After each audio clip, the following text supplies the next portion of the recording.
Hello, everybody, and welcome to Machtails from the Cantina Live, episode number 79. I am riding out without Matthew Rooney here, but it's time to kick out the jams regardless. Happy New Year to everybody.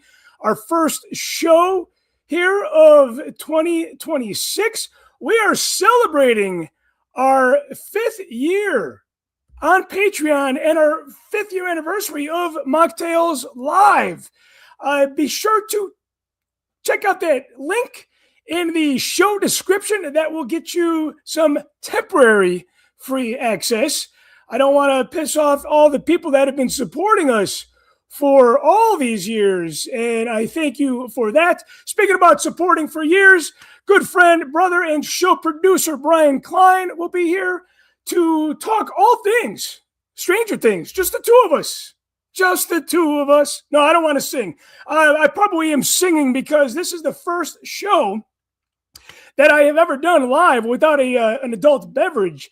I think last night the Bears made a fan out of me, and I woke up a little bit, I think, with the Irish flu. Let's just hope that's what it was. Anyways, hopefully you guys don't have any New Year's resolutions that have set you up for failure yet. I do want to give a shout out and raise my cup of tea to Bob Weir of the Grateful Dead, a long-time member since the beginning. He had passed away, and I want to give a shout out to the Bears too for making somebody like myself, a fair-weathered fan, having a little bit of a ride of their life. But not a fair-weathered fan, but the producer of this show. Would you guys please welcome my good friend and show producer, Brian Klein. Brian, it's always an honor and a treat to have you. You are the pop culture encyclopedia, a man full of knowledge. So I always love having that on the show, man. Thanks for joining us tonight. Well, thanks for asking me for this.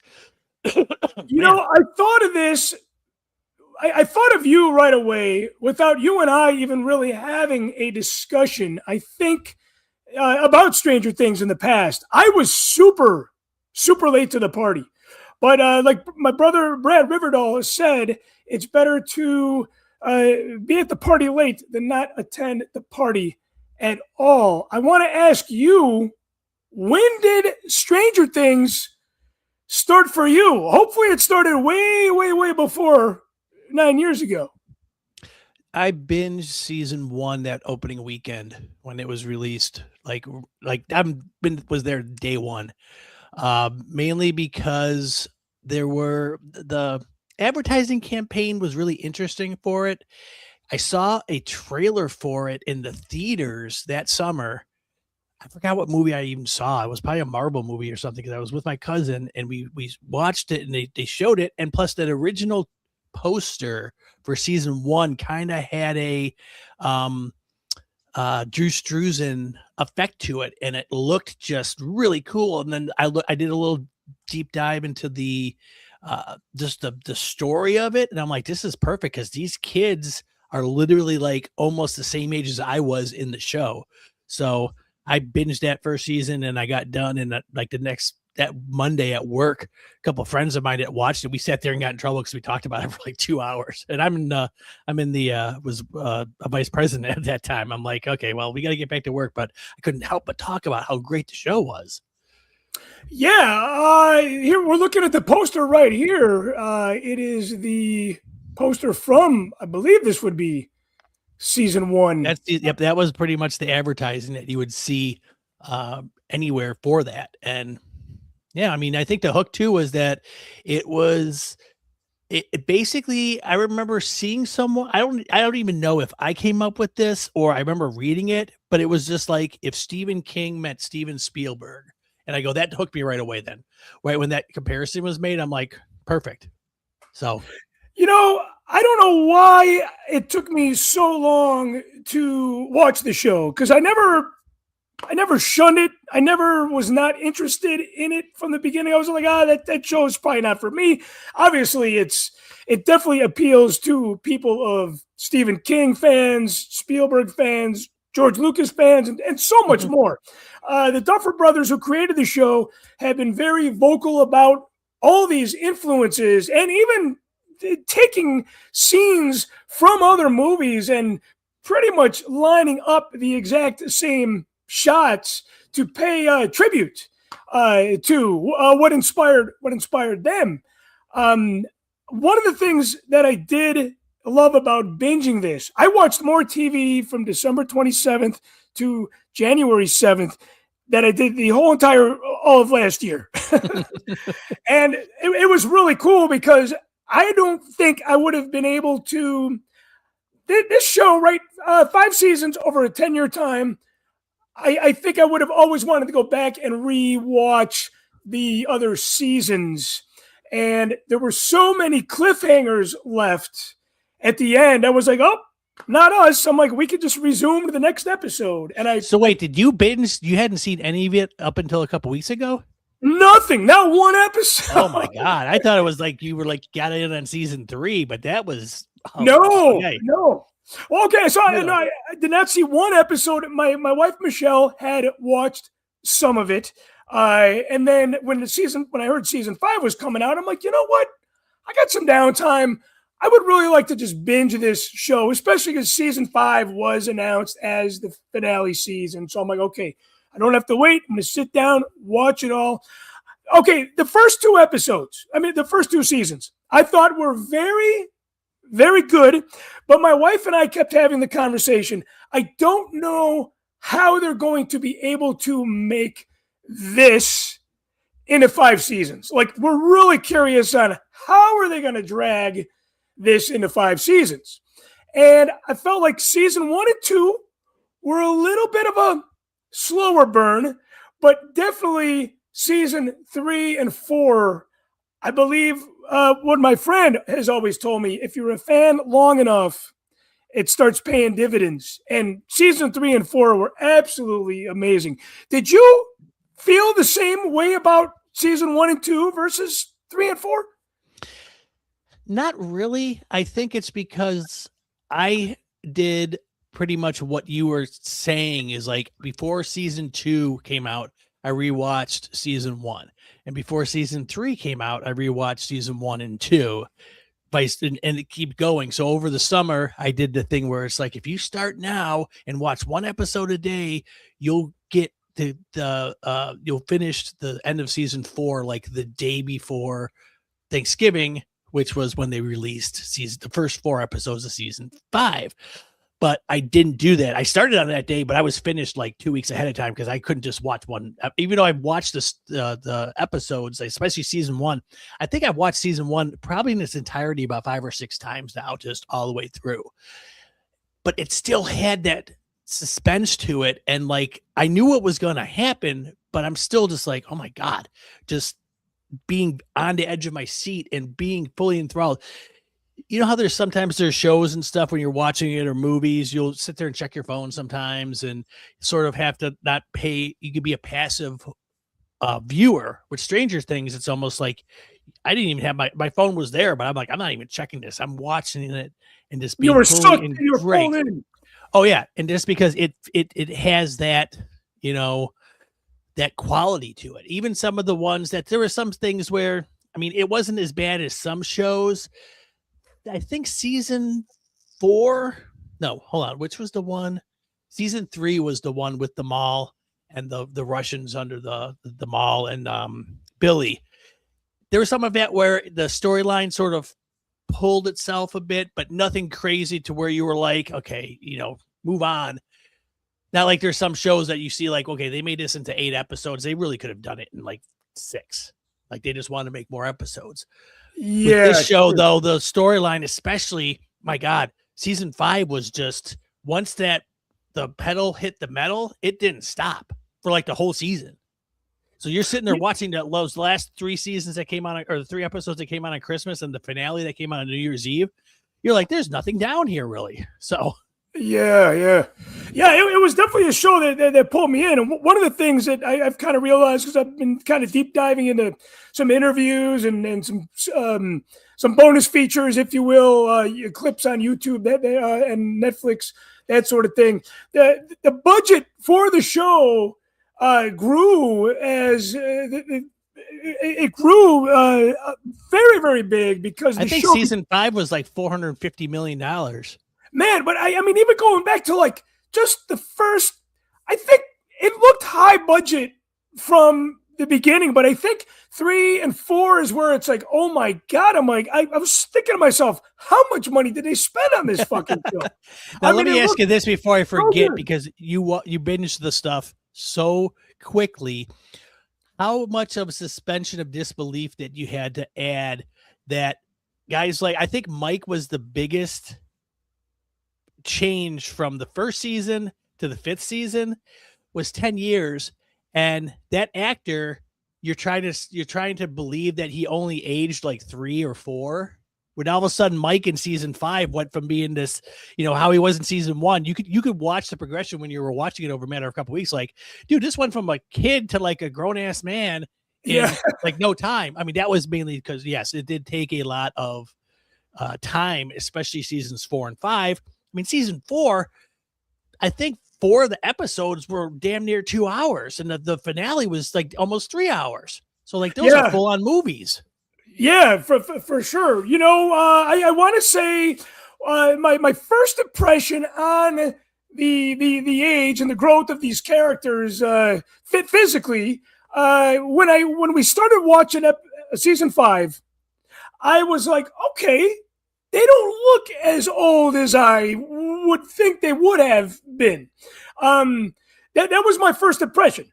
So it's one of those things where, binging it, I feel like it was believable that these characters were not, you go back to season 1. Yeah, sure. Everybody's tiny, but season 5, I was worried about them being a little too grown up, but that was not the case. Now, the funny thing is that the older kids in the show, they never changed. No, because they were already adults pretty much when they were, in the first season. Yeah, absolutely. And I think that was kind of the thing where it's like, okay, these guys still look the same as they did from season 1 as they did in 5, but all the kids obviously had grown up. Let me ask you this: what do you have a character from the show? And it could have changed, over time. But was there one character that you felt like you truly identified with? Now, not necessarily your favorite character, but a character that you identified with. I think in a sense for his personality and stuff and just the stuff he went with, probably Dustin, because of him. I don't know, just the way he was the one that was a little bit more. He was the smart one. He was, I mean, they all, he was the really smart one, but he also had all these other things going on. And that's the thing that it was like back in the 80s too, is that, I read some things too, where it was just like, man, these parents were oblivious to what was going on with these kids. It's like, yeah, that's how it was for us that grew up as kids in the 80s. It's called free range parenting, man. They just let us do stuff. And it's like, if you ever seen the movie like Stand By Me, where they're like, okay, we said we're going to meet up with, it's Friday night. We're going to go 2 days to find this dead body and come back. But we're going to tell our parents that we're sleeping over at this guy's house. And the next day we're going here. And then we're going to sleep at this guy's house. So from Friday to Sunday, parents were like, all right, we'll see him on Sunday. So that's how it was in the 80s where, I keep seeing the thing. If you remember it, like on the news, when the 10 o'clock news came on, it's like, it's 10 o'clock. Do you know where your children are? Because at that time, parents were like, that was a real thing. There were no cell phones. Nope. And if we did not, for those of us that were too young at the time too, when we did not drive, I mean, it was like, okay, be back by dark is what it was. Yes. Street lights come on, and you would hear a lot of people's, especially in my neighborhood, you'd hear a chorus of parents yelling, Brian, Mike, Chad, John, come on home. And then we just jump on our bikes and, So no, it was, I want to get into the nostalgia elements. But first I want to talk a little bit about the characters here. Okay, so Dustin was the one that you were most relatable to. Would you say the reason why is because I saw Dustin was one of my favorite characters. Not in the beginning, but towards the end. He was a leader. he was the smart one. Did you find yourself smart and leading when you were that age? I mean, I was one of those kids that when I was growing up, I don't think I really could have survived maybe if as the same type of thing today, because yes, I was in AP classes, I played chess, I played the viola, I played hockey, I played was playing, I mean, it was pretty much like I was a jack of all trades. I played D&D to the point to where I had to, and I've talked about this before with most people, was like I won't touch D&D again because I was so engrossed in it, like these kids were. We would have groups, and then we would actually go to the Hinsdale Holiday Inn. It was like a couple times a year they would have conventions where you would play D&D against other guys, and we got to meet Gary Gygax, the guy that created D&D, who's from Wisconsin. And then it came to the point when I was in high school where it was like I had a part-time job, I was playing hockey, I was going to school, I was playing viola. And then at that point, actually, I transitioned to playing bass in the orchestra. And I'm like, I had to give something up. And I'm like, so I gave up playing D&D because my friends could understand it, because it wasn't like that was the only thing that they weren't there, because some of them were in orchestra with me, and some of them were, in sports with me. But so that's why I think I relate. I mean, because I relate to Lucas because him being like in the basketball team, and just if you like today, I don't think you could have a kid that was into sports and into orchestra and into like I don't know. It's just back then it was more of a thing to do, even though you saw in the show, which they perfectly, encapsulated it. There was very cliquish, people. Yeah. And it's still like that today. But I don't know. I think the only characters I didn't like, and they got rid of them, were Steve's friends in the first season. Because Steve was a jerk in the first season. Oh, total prick. His friends that like egged him on when him and Jonathan got in the fight. I'm glad they pretty much, after like season 3 with Billy, with the whole basketball thing, they sort of wrote him, or no, that was season 2. Wrote him out, wrote those characters out. Or like, okay, good. They're not bad characters, just bad people in the show. Yeah, so like for sure. The character that I related to immediately was Eddie. I was not able to play guitar like him, but when I was younger, and I actually have you've probably seen this photo before, but this is the me as the real life Eddie Munson here. But the thing about Eddie was, he was the long haired guy that got accused of. Now he was involved in drugs, because obviously it was the jock's girlfriend that went to go to the trailer to buy the drugs. But I think the biggest connection with him, aside from the long hair and the heavy metal look, he was accused as this evil Satanist, just based on his looks. And I got that left and right when I was in a heavy metal with long hair. So that was definitely the character that I related to, that I could relate to the most. Okay, so Dustin was my favorite character, but I gotta say, one of the favorite characters, definitely of the kids. But two guys that I loved the most were Hopper, obviously, and Murray. Those two guys, I feel like, were such a vital part of the show that by the time they were doing the beautiful wrap up of season 5, I was a little disappointed that they left Murray completely out of it. I mean, it would have been nice if they just showed him sitting on the beach drinking his vodka. Right. I was like, man, there's no wrap up to him. They wrapped up the show fucking flawlessly, aside from that. So character-wise, did you have a favorite character or two, and why so? Oh yeah. This will sort of delve into one of the questions you had about like the Star Wars connection. Yes. But I think at the end of the day, my favorite character was Steve, because he had a great redemption arc. He was one of those guys that was sort of like, I knew people like him in high school who looked like he was going to try to coast on what he was in high school his whole life. And I knew guys like this, but he decided to change it up a bit. And then he became pretty much the Han Solo of the group because he was older. He took these kids under his wing and sort of was like, you know, the whole trajectory that changed for him was in season 2 when he became like the babysitter. And that was all just because he happened to be at Dancy's house when Dustin went there looking for the guys, and then he shows up. And then he ends up, you know, finding and actually doing something with himself. And I remember seeing stuff leading up to it, and they're like, someone did a parody of some song, and they're like, you could do what you want, you could knock out these people, but if you kill Dustin and Steve, Duffer Brothers, someone is going to murder you. I'm sorry. You can't kill off Dustin and Steve. Because Steve's character, I mean, yeah, he did have, I think, the greatest from the time. And you saw it in a shorter term. But that first season was a prick. And you sort of started seeing some of the redemption of him, like when he went to go help out cleaning off the marquee at the movie theater. And then him showing up. Yeah. That was his turning point, I felt like. Right. And then when he showed up helping to fight the Demogorgon at the Byers' house when Jonathan and Nancy were there. I mean, he went there for other reasons, but then when he was there, he was like, okay, he's going to do what he can. He's not just going to walk away from the situation and be like, this is not my problem, but he felt remorse for what was going on. And then season 2, when all of a sudden Billy shows up and he's putting Steve in his place, because they're like, he even said something like, he used to be the king of this school.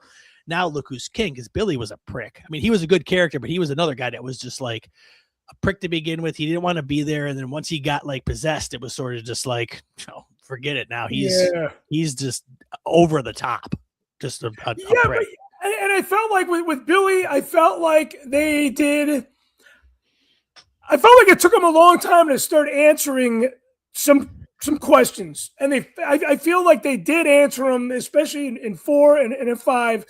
Right. Obviously, Billy getting possessed and just being a total prick. Before that, they even gave it a reason why. You know, like I feel like even with Henry, like everybody had a reason why, a backstory on why they became these fucking total jagoffs. And I felt like that was kudos to the Duffer Brothers for wanting to tell a great story, right? How did these people turn into these evil monsters? Because I feel like nobody's really born like wanting to be a jagoff, you know? I guess the only person was sort of Dr. Brenner. Like Matthew, that was the one thing I liked about it too, was that first season when they brought back Matthew Modine and Winona Ryder, who you hadn't seen them in anything in a long time, and sort of like kickstarted their career again. I mean, you saw that a lot through that show where with Carrie Elwes being in it as the mayor, but Dr. Brenner, you really never, he basically became obsessed with this project and was just terrible to the kids. I mean, he basically wanted to, he gave them false love, I think. You know what I'm saying? Is like, especially in that season where you get to see everything of what he actually did and how Henry,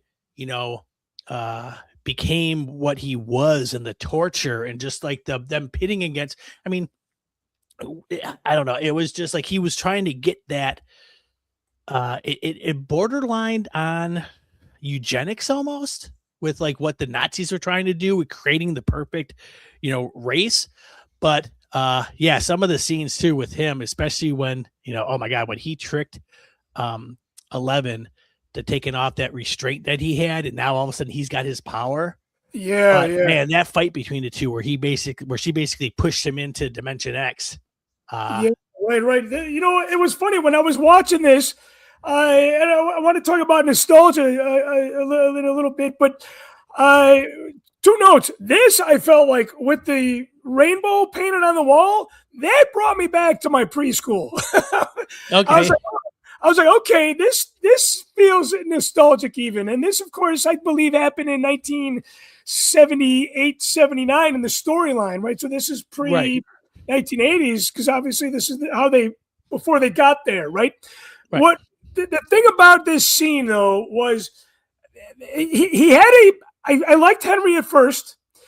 He seemed genuine. He seemed to be against the doctor that you were talking about, obviously for different reasons. But at first, I didn't take it that way.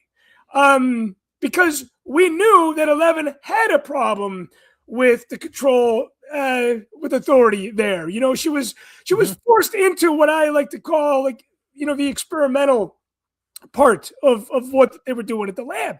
But man, when they were talking here, I felt like this was a scene that was right out of Revenge of the Sith. And I almost felt like they did a little bit of, minus the love story, right? Because 11 and Henry did not have a love story. No. But just the whole lust for power, join me, and together we can, you know, rule the galaxy. And then when they went into the fighting part, it reminded me of when Obi-Wan and Anakin were fighting on Mustafar, yeah. When they were fighting on Mustafar. Did you get that vibe? Or is that just me with the Star Wars brain? No, I think a lot of the stuff, too, there is a lot of powers that the numbered children have that were reminiscent on things that like a Jedi could do with like the, you know, that's almost like the Force push or anywhere they had like fights like that. So yeah, that's definitely reminds me of when Anakin and Obi-Wan are on Mustafar and they both did the Force push at the same time and are sort of like canceling each other out. Yeah, so. Right. I mean, I felt like this scene right here when they were doing that. I'm like, oh my gosh, you know. And the Duffer Brothers have been very transparent on what has inspired them.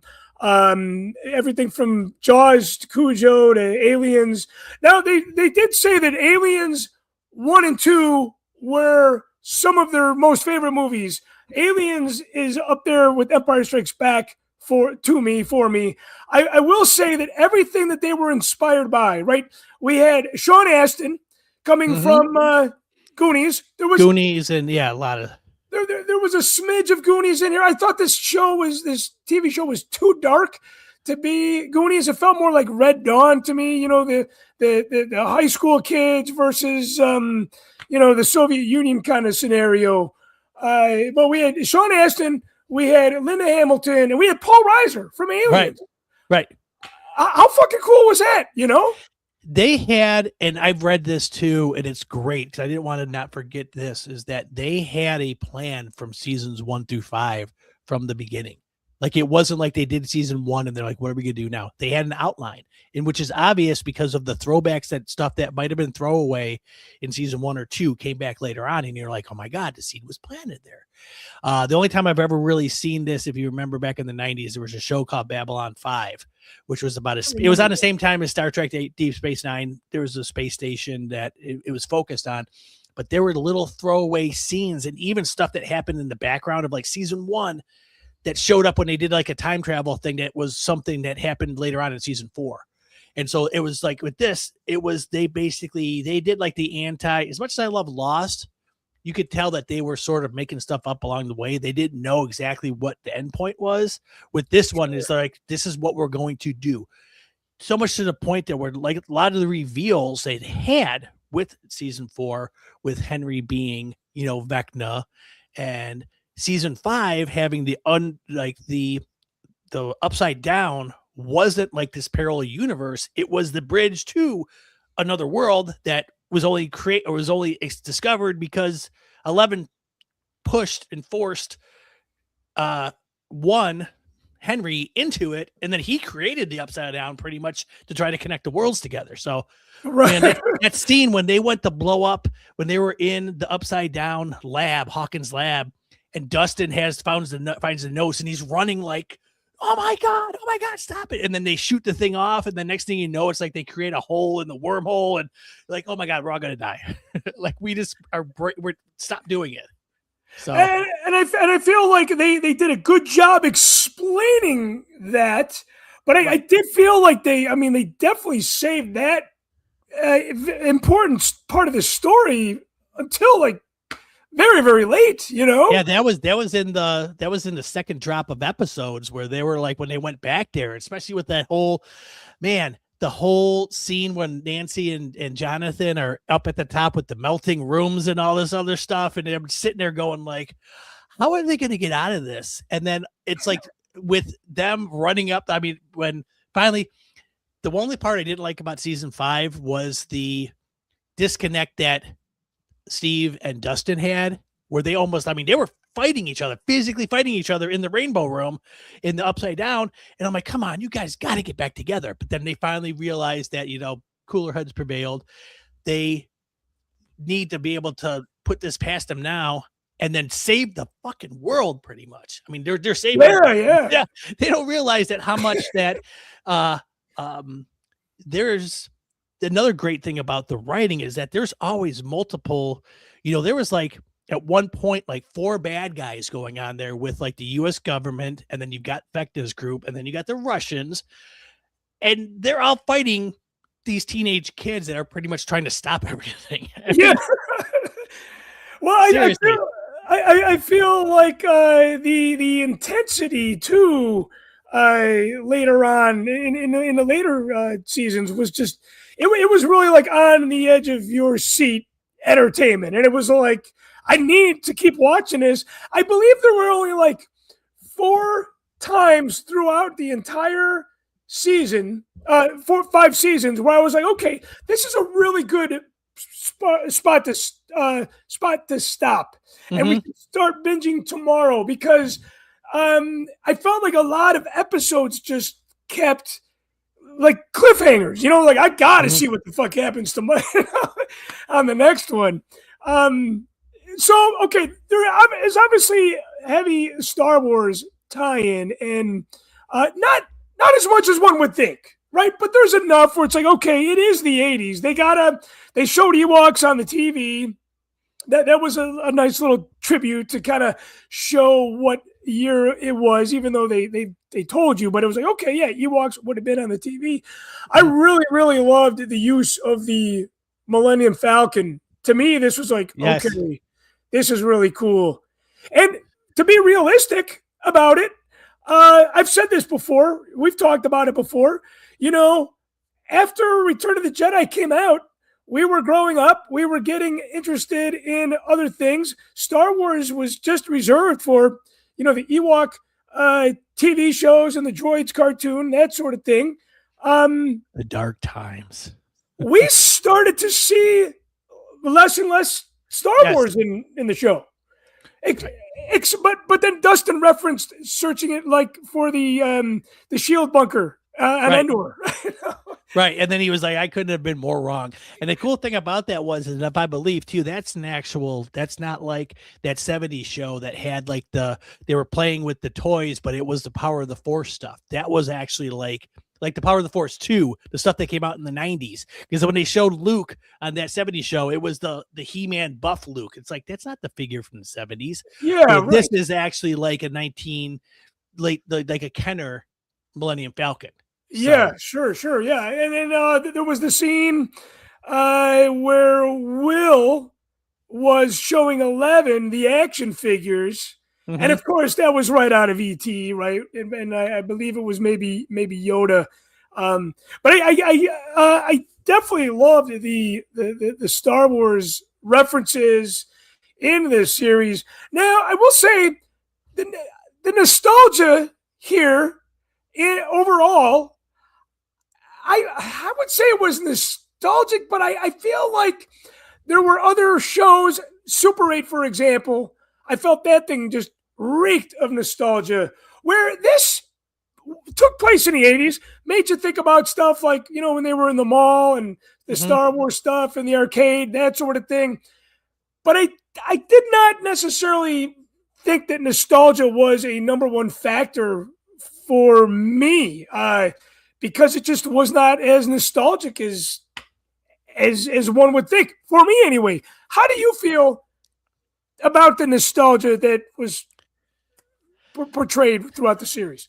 I think other than like the obvious like nods to certain things, like you're saying in the one episode where Mike fakes being sick and 11 is in the house, that's straight out of E.T., where she's like looking around the house, and the way that it's even like the sun's coming into a dark house and then she's in the closet hiding and stuff like that was, straight out of E.T., but it felt perfect for the time it was set, instead of being like, oh, this reminds me of this thing that was set in that time.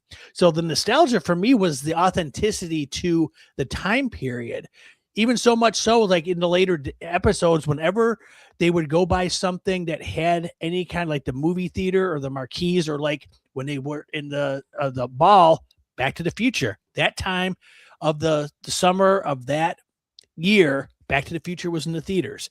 When they went and saw anything was pinpoint accurate to the times when it was happening, as far as I could tell. So, and the way that they referenced things were also important, and the stuff they talked about was important to kids or whatever to talk about at that time, like the parents worrying about certain things. But that was more on the parents. The kids were always just about having fun and doing the stuff they could when they weren't out there, fighting these extra dimensional beings and dealing with a person that's got like telepathy and can move shit with their mind. But I think the nostalgia of it wore for me fit perfectly. At the end, I found out that, they graduated high school in 89, which is the same age as my older brother. I graduated in 91. So that was right around the time when they were doing everything that I was doing at that time as it was in the show. And it was just like, yeah, it was, for me, that's where the hit me hard with the nostalgia, was the fact that it just was true to form for what it was, without it being, if you ever watched the Goldbergs, that was sort of okay with that, but they hit you over the head with the nostalgia and it being like, sometimes they were, and again, that was more on, he said in Goldberg's was, this is how I remember it. Dates can be wrong.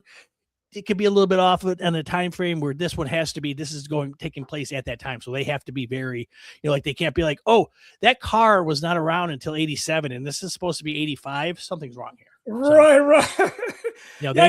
You're saying Stranger Things did not do that. It was pretty accurate to the I agree with you wholeheartedly there, that the authenticity there was right on the money. And I think that is maybe why the nostalgic part of it wasn't a big factor for me necessarily, if I'm saying that correctly, because it did not whack me over the head like the Goldbergs did. Like the Goldbergs was like super, super, ooper duper nostalgic on steroids, right? Right. With this one is they basically made you feel, like I mentioned earlier, the parents not really caring where the kids were at all times. The lifestyle part of it. Yeah, that whole aspect of it was like, they hit it on. And the Duffer Brothers, I think, were either born in 73 or 74. So they're like my age. And so they knew everything that was, remembered it from the time period because they were growing up at that time too. So, yeah, one of the things that I really enjoyed, I'm sure you did as well, being a huge fan of music, was the use of the music in there and the songs that they picked. And now I wasn't a fan of all the songs, but that's because I'm not a fan of them for a variety of reasons. But they, we heard Metallica. We heard everything from Metallica to Kate Bush, obviously. What do you have a top 3 favorite songs that they played in this series? So when you brought this up, I went and looked at, because I've got 2 Spotify playlists that I listen to quite often. One of them is the Kyle Dixon and Michael Stein score that they do for the show, which is fantastic. It's the score is amazing. It's very low fi, but it's very minor key creepy and stuff like that. It's very John Carpenter. Yes, for sure. Very minimalistic, very like I said, minor key. So it gave you that sense of dread almost. Yeah. But they did use the songs perfectly. And what I did was I went and thought of my 3 favorite songs that were basically what we would call source music. It's music that was in the show that the characters can hear. So I've got 2 quick honorable mentions. One of them is the Neverending Story theme. Oh, yeah. I sang that karaoke on New Year's Eve, by the way. Okay. I mean, that part was very integral to the show because Susie wouldn't give him the Planck equation unless Dusty Bun sang that with her, while the whole thing is they're waiting for these. I mean, to talk about suspension of, just the suspense of that, like Hopper's going, we need this code. But this 10-year-old girl is waiting for Dustin to sing a duet with them for this movie theme song. The other honorable mention one I had is, and this got me going, is at the end of the show, when Dustin's giving his commencement speech and he basically tells the principal, "Fuck you, Hellfire Club," and then they start blasting "The Trooper" by Iron Maiden. Yeah, it was I'm great. going like, talk about, and the cool thing that's like the homage to that is that was for Eddie. And what's Iron Maiden's mascot's name? Yeah, Eddie. Eddie. Yeah. So, but my top three as far as songs that I loved because they played integral parts to the show was number 3 was Jim Croce's "You Don't Mess Around with Jim." Yeah, that was great. That was Hopper's song.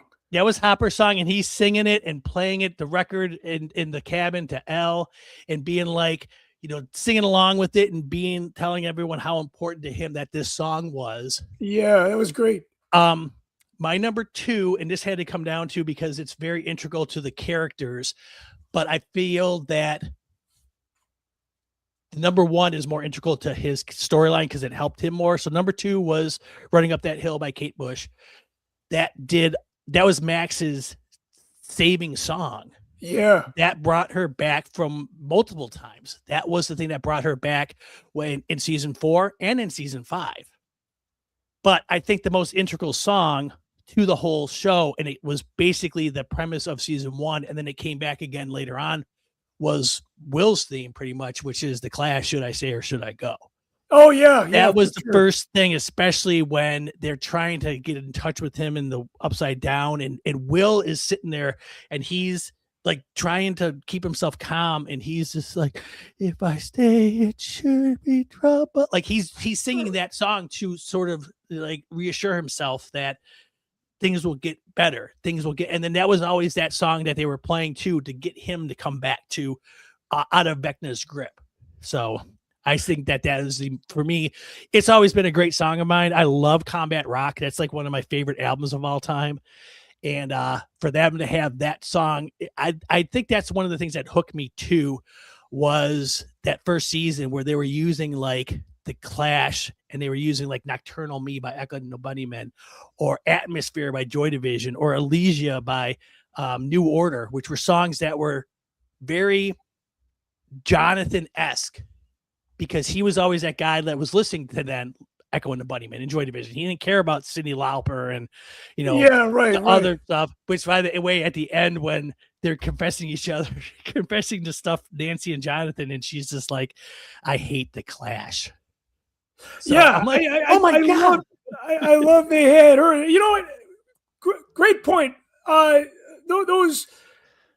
Some of the older kids reminded me of my friends' older brothers, and whatever they were listening to was cool, right?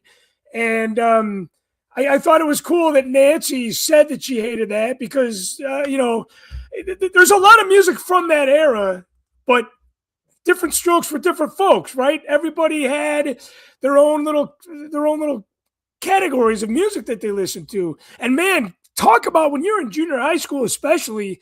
I felt like there had to have been a damn label on everything that we listened to. I mean, it was kind of crazy that way. I would have to say, when I heard a deeper cut Jefferson, we heard 2 Jefferson Airplane numbers in the earlier episodes. I want to say season 1. That was when they went. They went to Hopper's place, and that was when the FBI, there was a shooting that took place early on. And I want to say that was at Hopper's original place. I know he was part of the scene, but we heard "She Has Funny Cars" by the Airplane, which is deep cut. And then we heard "White Rabbit." And I was like, wow, that is just super cool to hear that era music in an 80s era show. And you kind of heard that, like Jim Croce, right? That was probably from the 70s. So that was, I think that fit more in his character because he was older. Yes. They also, and I didn't even know this, and I can't wait till I could see it because it's finally coming out now, is that we saw when we would go into, when the kids in season 5 would go into Henry's mind, and they went back to the 50s, and like Hopper was there, and Mrs. What was, I can always forget what Winona Ryder's character's name was. But that show right now is a Broadway play, and it's canon, and it's all based off of. Oh, I did know this. Yes, yeah. Right, but they gave you little tidbits into the show, so I'm like, okay, this is cool. I want to know more about this because they were referencing it because this Henry was there, and I want to know more about what was in like that briefcase that Henry, saw with the cave when he beat that guy to death with the rock after he, right. shooting him. So that's all stuff. But yeah, the music that was around the older people were stuff that was like popular when they were probably the same age as the kids that were or younger that reflected more to them. So yeah, Jefferson Airplane and Jefferson Airplane. And wasn't Hopper? Didn't he serve in Vietnam? Am I remembering this correctly?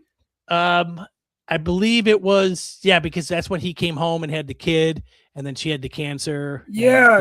His whole tragic backstory type stuff. So they obviously had they obviously used older music of yesteryear for Hopper's character. I loved the fact that we heard some deep cut Butthole Surfers in there too. Yeah. And they were actually mentioned by name, and then that was the Human Cannonball. Because Human Cannonball, yes. Yeah, Rockin' Robin's like, are you sure you want to play Butthole Surfers? It's like it's right. I thought that was great. So are these my favorite songs? Yeah, they might be. I think it was more of the cool surprise of hearing the Butthole Surfers and Jefferson Airplane in Stranger Things. The biggest thing that was the surprise was, I don't know if we talked about this before we started talking or on the air. Yeah, the Prince song. Yeah, Prince songs, because Prince notoriously did not license his music for shit, anything. He didn't want his music to be associated with anything else. But Prince's estate now loves the show so much that when they came time to doing it, they're like, yeah. So not only do we get to hear When Doves Cry in the show, because that's what they played in order to like set off the bomb to blow up the Upside Down, but then when Purple Rain came on, and that song is so melancholy, and that actually had almost like type of the same feel. If you remember the movie Purple Rain, the way that song fit into the movie sort of has a sort of nostalgia, melancholy, like it did in Stranger Things too. So that's another like throwback that worked perfectly. A connection. Okay, so that was my number one. My number one song was Purple Rain. The funny thing is as an emotional of a person that I am, I thought I was going to cry a little bit more when I was watching Stranger Things, but I will say that once that song, I could be in the happiest state of mind, and if that song comes on, I'll be at Disney World. That song comes on, I'm going to fucking break into tears. Purple Rain is just, it's such a heavy, emotional song that always it's up there with, Ripple and the Rainbow Connection for me. And that moment when they're essentially saying goodbye to each other and that song was playing, I was just like, damn, this is heavy, that was my number one, for sure. One of the things that made me cry pretty heavily was Hopper and Elle's deep, serious, loving conversations that they had. Mm-hmm. Because obviously he was the father figure to her, and he was always kind of, not always, but he was stern with her a lot.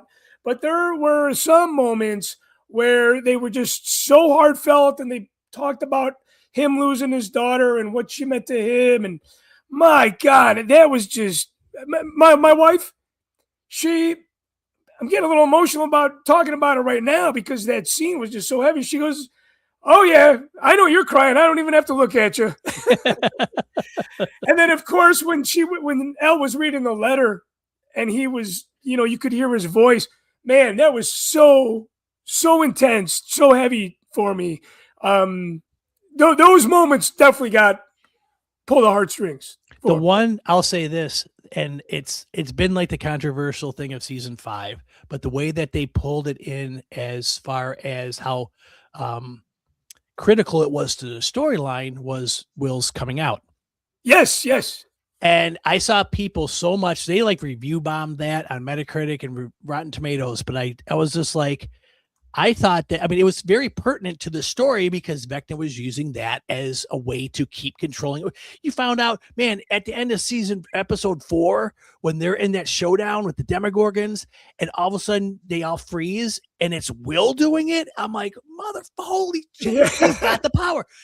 Yeah. But because he was able to face what he was afraid of, which is so him coming out and saying that. But I saw a comment that was perfect.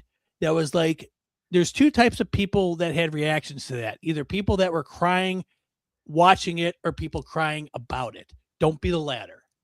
Yeah. And so that part right there, because the thing was, it wasn't out of the blue, because you could tell that Will kept wanting to ask Robin about how she did it because of obviously Robin's connection to that other girl, and Will being like, I need to know. And don't forget, this is in the 80s too, where it was still a stigma to be out publicly because it was like, it would ruin people's careers and all this other stuff. So the fact that he wanted to keep it to his friends, and they were all just like, okay, cool. Yeah, that's fine. Like, so, but the way that he overcame it was that's how he was able to overcome Vecna's hold, saying your friends are going to dismiss you and they're not going to love you anymore. And you're going to be all alone if you let them know. And so he's just like, well, I gotta tell everyone. And he did. And so people are like, oh my God, that's so fan service. Because in real life, Noah Schnapp is gay. It's like, but that doesn't matter. You know, it was part of the story. He could have been a regular character, but that was the hold he had on him, and it was free. So now he's going to go and kick ass and help, save the world again. Yeah, I was when I was watching that too. I'm like, okay, this is a heavy part of the story. It does not feel like a PSA because it is vital to everybody has a secret, right? Mm-hmm. And if you tell Vecna, if the secret is released, you now have the self-control and the power, right? So that tied into the story beautifully. I will say one of the things that I first noticed was, and I'm like, okay, I looked at it, I'm like, all right, this makes sense. There were a couple of kids that were emotional. There was a lot of hugging throughout the show. And I'm thinking, and of course, we're coming out. I'm like, okay, these are 3 elements that are such a big part of life today, but these were absent in the 80s. Now, one of the things is that the emotion and the hugging and even being, truth coming out sort of thing, you go through this thing together in season 1, you're going to have a different relationship than we did when we were kids. Mm-hmm. Yeah. They went through the upside down world and all this shit together. It's like, okay, we now have a very, very unique relationship with one another, right? Right. And it's also too, I thought about that before because there's famously a scene, if you remember Bill and Ted's Excellent Adventure, where they're in they both get saved and Bill and Ted hug each other and then they push each other back and then they say, oh yeah, right. They say the F word, not the FA word. And then they're just sort of like, okay. And that was at the time an acceptable thing to an extent. I always felt kind of like, weird about it. And then I got to a point where I would call people out more for the fact for saying that in a derogatory way. Yeah, sure. Mainly because my younger brother's gay, but it's more of like there's no reason to, denounce someone because of that and use it as some way to put someone else down. That's just, I mean, me, I'm very much just like, you don't have to put someone else down to make yourself feel better. So that is true back then. But in the same sense, if we're playing hockey and someone scores a game-winning goal, all of us are jumping up and down when we're 10 years old in the 80s and hugging each other in a group. It's not like you're slapping each other in the butt and stuff like that, playing baseball, and no one thinks anything of it. But now it's like you look back and people are like, wow, that's kind of, it could be misconstrued and stuff, but it's not. I mean, I always, and me, it's like, if I haven't seen you in a while, I'll come up and be like, man, Chris, I haven't seen you, and give you a big hug. Oh, well, shit, I hug everybody, man. I mean, now it's such a natural part of life. And hello, I mean, it's funny. I even do this with like uncles, family members, right? I would have never hugged them when I was younger, but everybody gets older, and that's just how we say hello to each other nowadays. But I do like to think that because this is a television series, I would like to think that the Duffer Brothers said, what if we could do something cool and kind of maybe not rewrite history, but let's take an element that was, like you said, taboo in the 80s and have it part of not a socially accepted thing per se, but let's have this kid, Will in this case, be very honest with some friends that he had went through some really heavy shit, and this circle of trust and love. And I think I thought it was well done. I really, really did. Definitely. I'm a little sad to hear that, but I guess I'm not shocked, right? Somebody's always going to complain about something that it was, kind of poo-pooed upon, in some. It ruined it for them. It was forced in. It was blah, blah. No, it wasn't. It felt even a critical eye felt it moved the story along, and it wasn't fan service for the sake of throwing it in there for fan service. No, it actually helped. It lessened Vecna's blackmail control pretty much. Like he was blackmailing Will, saying like that if you tell them, or if I tell, like I'm gonna tell, like let them know, and then you're gonna like lose all your friends, and that's gonna be they're gonna be gone. And so he's just like, you lost your control over me. Now I've got the power. So yes, yeah, it was done at the right time. I felt like okay, if I don't know, is there a good time or bad time? I don't know, but I felt like it was like you said, vital to the story, and it was done well, and it was done to me. It looked like it was at the right time. Right, it was the perfect time because they had already set up that plan that Steve came up with. Like, we're gonna wait for them to crash into the thing on the other. They might never see each other again. This may be the last time that they're ever going to all be together in a group. And, so I have to say this for the sake of me getting it off my chest, and also for me being able to lose the power that he has over me. So, well, I did love the fact with Steve, and we got some people chiming in here. Producer Cody Moore is chiming in, and brother Brad Riverdale as well.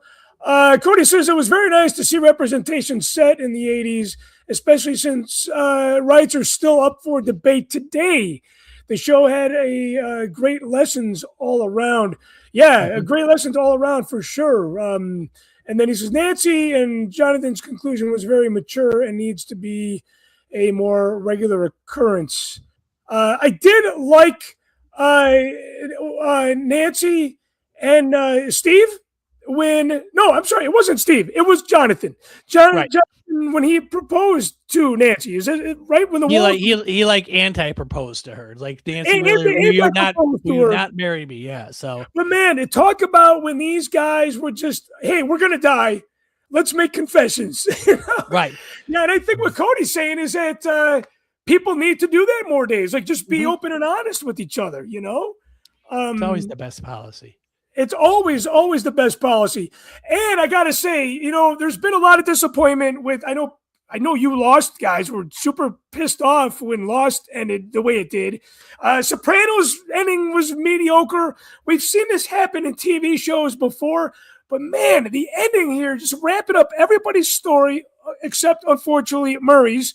I felt like it was a nice way to just close things out. There were a couple moments where I'm like, okay, we're going to fade to black and this is the end. But I'm like, okay, no, they're still telling stories. Okay, this makes sense, right? So we're not left wondering what the hell happened, everybody. We see life get somewhat back to normal for these people that went through something that was very, very unusual. It happened to them. Were you happy with the ending? Oh, definitely, because I knew that right when the stuff happened at the end of Dimension X and they saved everything, the first thing I did was I paused it to check to see how much time was left in the show. And there was still like 45 minutes or something left. I'm like, cool, we're going to get a good wrap up. Because even before that, I was talking with my wife, Liz, like, we know that the final battle isn't going to take place 10 minutes left in the show. because there's going to be a lot of stuff they need to figure out. And I think that the way they did that, especially with the time jump at the end till it was their graduation, and then it sort of fit there to look a little bit more like the actors' ages, because it's like they can't be expected. Like they were saying, is that I think Lucas had to shave all the time because he was growing facial hair so much, and he can't be doing that as a sophomore in high school, I think. So somebody chimed in and says, oops, I clicked into one of those guys just yelling about the ending. Y'all just hoping the ending wasn't that bad. No, yeah, we're saying that the ending was great. Yes, I think it was satisfying and it wrapped up.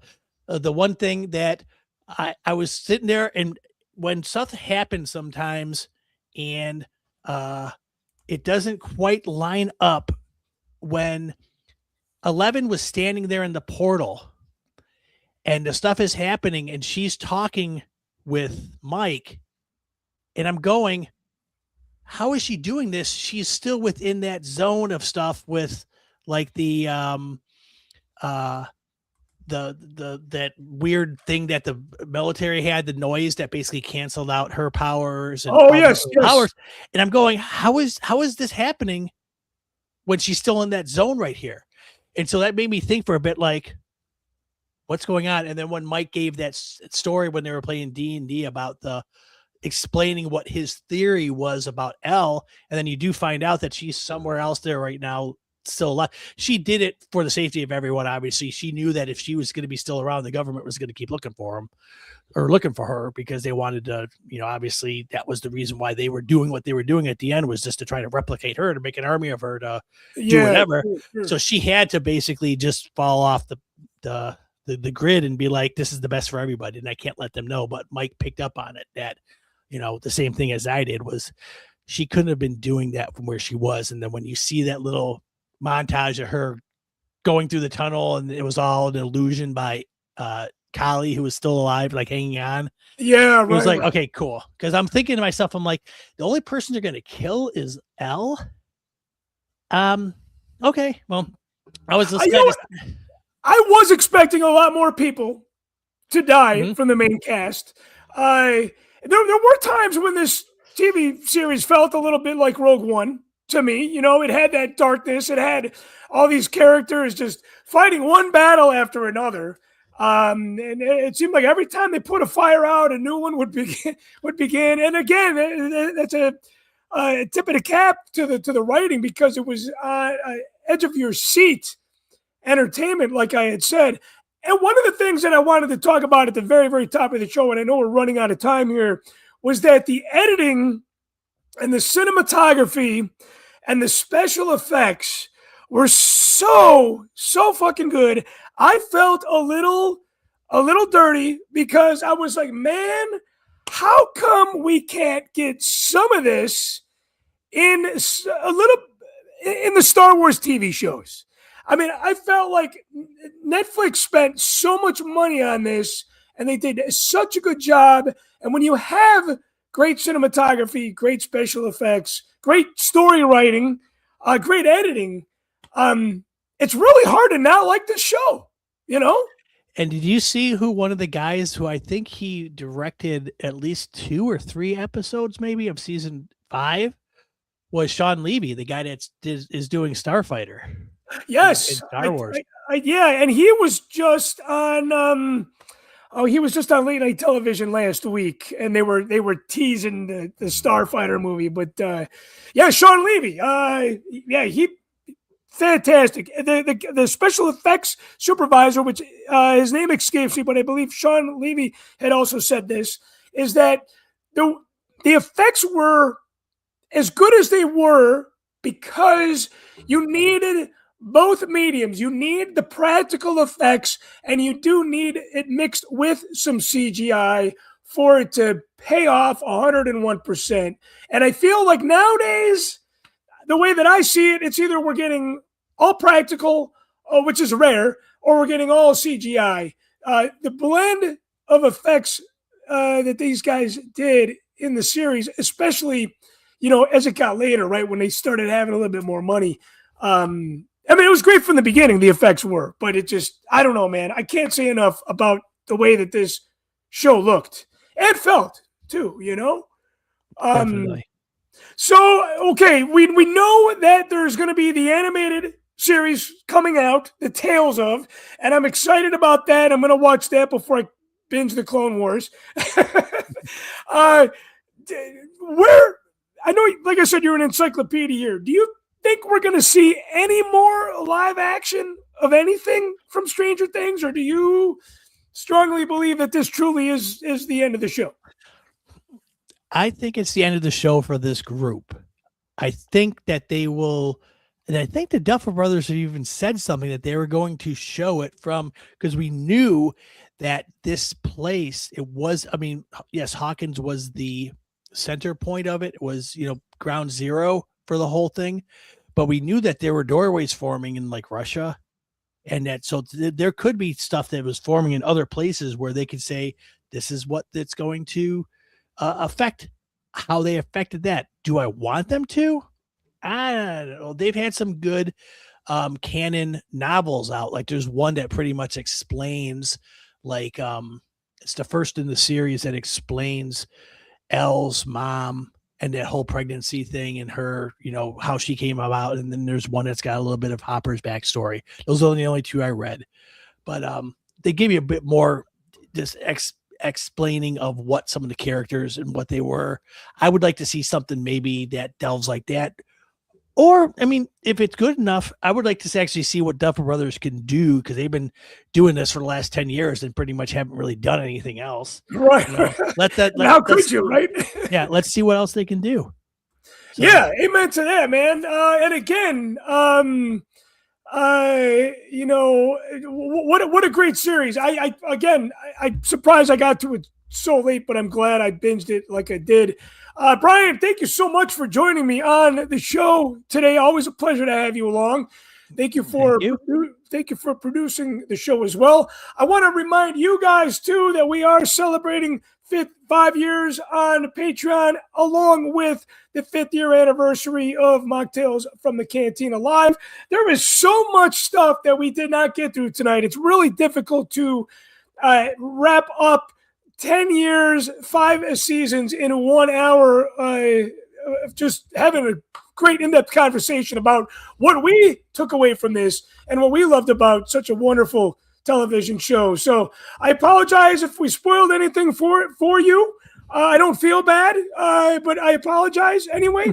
Hey, we'll catch you guys next time on another live episode of Mocktails from the Cantina. Be well, be safe. Happy New Year.